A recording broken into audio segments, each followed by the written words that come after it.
Você, pessoa magra, acha que pessoas gordas só enfrentam dificuldades na hora de comprar roupas? Você já parou para pensar que uma pessoa gorda possui demandas específicas com relação à arquitetura e urbanismo interiores? Nós precisamos falar de acessibilidade para pessoas gordas.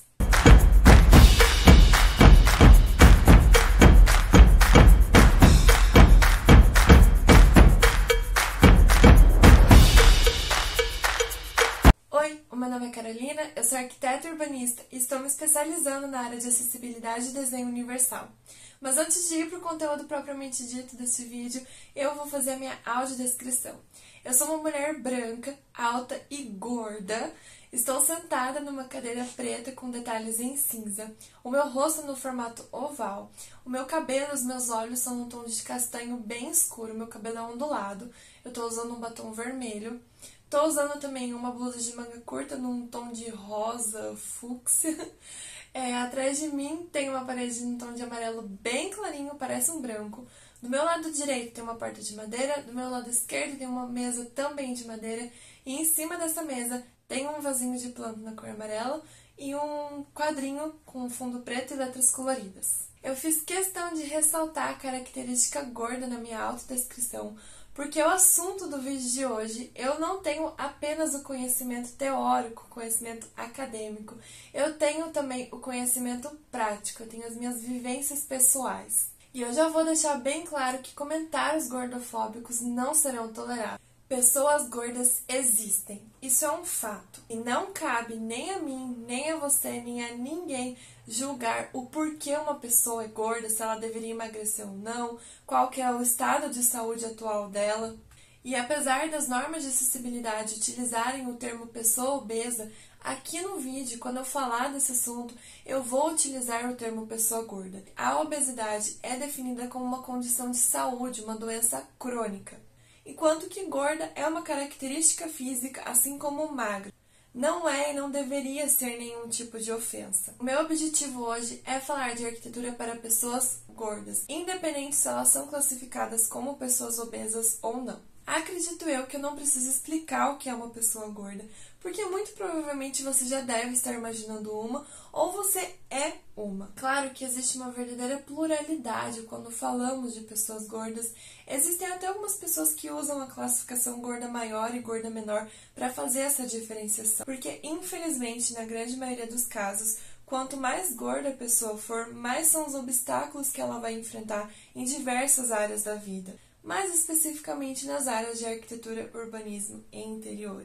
Essas três áreas possuem uma forte gordofobia enraizada nos seus princípios, nos seus valores, nas suas teorias. Ainda hoje, na graduação de arquitetura e urbanismo, nós somos ensinados a projetar utilizando as medidas de um modelo padrão. Essa pessoa padrão geralmente é um homem branco, magro, com uma estatura média alta ali por volta dos 1,75 de altura, sem deficiência, neurotípico, europeu. E quando você compara suas próprias características pessoais com a desse modelo padrão utilizado na hora de projetar, você já começa a entender o porquê tantas e tantas vezes você se sente deslocado e inadequado, parece que você não foi feito para esse mundo. E se só recentemente a gente começou a falar sobre autoaceitação, body positive, plus size, gordofobia, principalmente dentro da área da moda, na internet, na TV, enfim, esse assunto mal começou a chegar nas áreas, nas discussões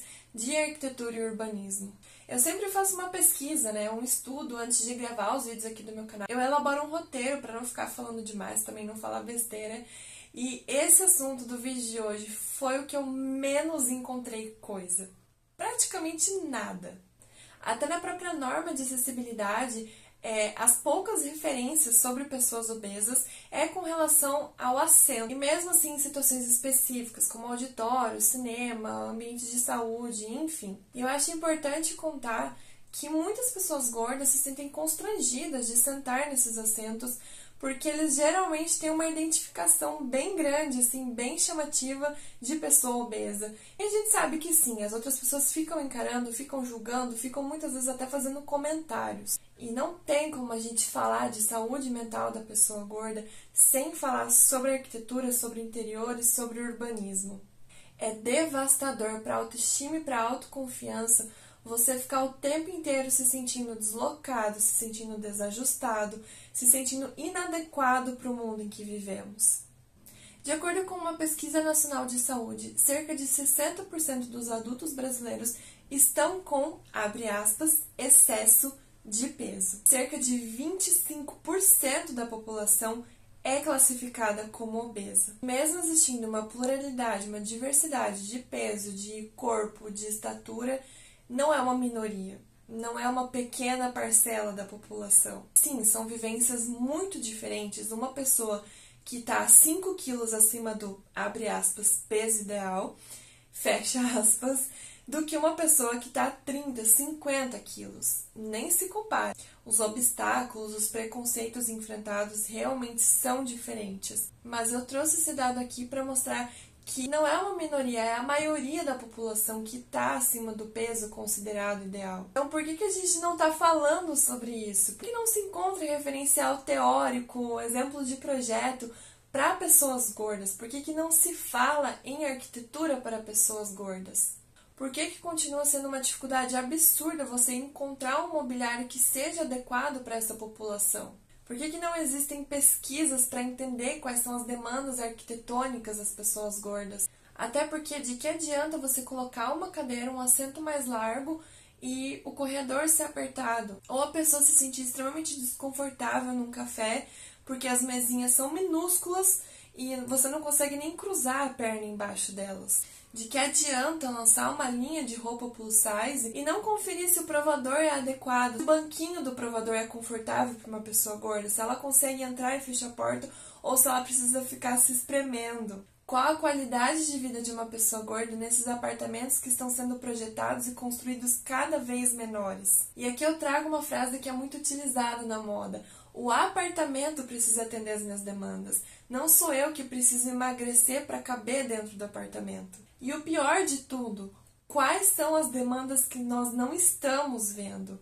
Quais são as demandas que nós não estamos percebendo e identificando? Quais são as coisas que poderiam ser diferentes e que teriam um impacto imenso na qualidade de vida das pessoas gordas e nós não estamos identificando? A arquitetura tem sido feita para um modelo padrão, para uma pessoa padrão, quando praticar arquitetura, aplicar arquitetura não é um copia e cola de fórmulas. Não é aplicar uma teoria do mesmo jeito em todos os casos. Que não é só uma questão física, não é só uma questão de espaço.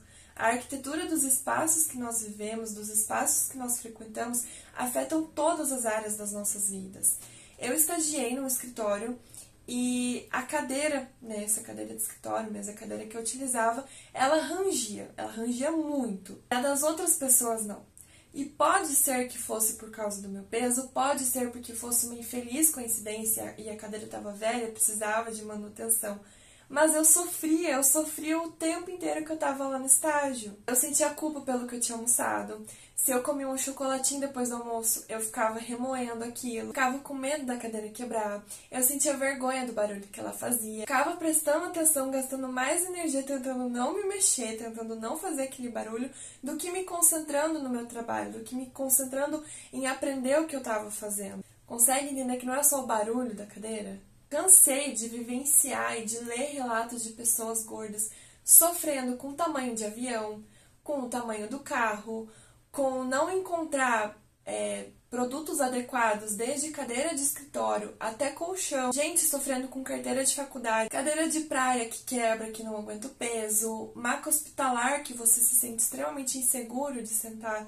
E eu lembro que em 2021 eu precisei ir num pronto atendimento e eu precisei ser levada de cadeira de rodas, da triagem, né, da enfermeira, até a sala em que eu ia receber a medicação. E, gente, a cadeira de rodas era tão pequena, era tão apertada, que nesse percurso da triagem, né, até a sala de medicação, eu fiquei mais incomodada com a cadeira do que com o mal-estar, com a doença, né, com o que eu tava sentindo. E eu tava muito mal. Se eu fosse um pouquinho mais gorda, se eu tivesse um pouquinho mais de quadril, eu não teria entrado naquela cadeira. E quem é uma pessoa gorda sabe que quando você passa por essas situações, parece que tudo volta, sabe? Parece que todas as suas questões emocionais, aquelas questões que ainda não estão muito bem resolvidas, preconceitos que você já pode ter sofrido, parece que tudo vem como uma avalanche. Então, ora o prejuízo emocional de você ficar sofrendo com isso constantemente. Ficar pensando se aquele espaço que você vai, se aquela loja que você vai procurar alguma coisa para comprar vai ser um novo gatilho. E talvez o que torne ser tão difícil falar sobre esse assunto é que uma boa parte da sociedade insiste em dizer que a solução para esse problema coletivo é, na verdade, uma solução individual: emagrecer. E essa não é a solução. Até porque se a gente para ver essa pesquisa que eu falei, que 60% da população tá com sobrepeso, a gente vê que, na verdade, as causas são coletivas. É uma questão coletiva. E aí você consegue entrar em vários desdobramentos. A dependência do carro, cidades mal planejadas, incentivo fiscal e isenção de impostos para alimentos ultraprocessados. Ou seja, um refrigerante é mais barato com suco de laranja, jornada excessiva de trabalho, epidemia de burnout, renda insuficiente, falta de rede de apoio para a criação das crianças, mulheres com jornada tripla de trabalho, insuficiência de equipamentos públicos de lazer e por aí vai. Mas quando uma pessoa gorda se impõe, quando uma pessoa gorda questiona, até mesmo sugere maneiras de se fazer diferente, sugere soluções para os problemas, a sociedade ataca, a sociedade menospreza, a sociedade humilha essa pessoa. Nós fazemos isso, né? Eu vou falar nós, eu vou me incluir nessa sociedade, porque quando a gente fala, a sociedade, eles, parece algo muito abstrato, parece algo muito longe, sendo que a sociedade somos eu e você. Excluir a pessoa gorda, humilhar, falar pra ela que eu só emagrecer não é a solução. Nós precisamos discutir e praticar uma arquitetura cada vez mais inclusiva, cada vez mais acessível e universal. É completamente possível você alinhar conforto, funcionalidade e acessibilidade com questões estéticas. Mas para isso a gente primeiro precisa reconhecer o problema. A gente precisa reconhecer que a arquitetura é gordofóbica. Me conta o que você pensa sobre o assunto, se você já vivenciou situações de gordofobia, se você tem algum comentário a fazer sobre esse tema. Não esquece de curtir, compartilhar e se inscrever. E eu te vejo no próximo vídeo. Tchau!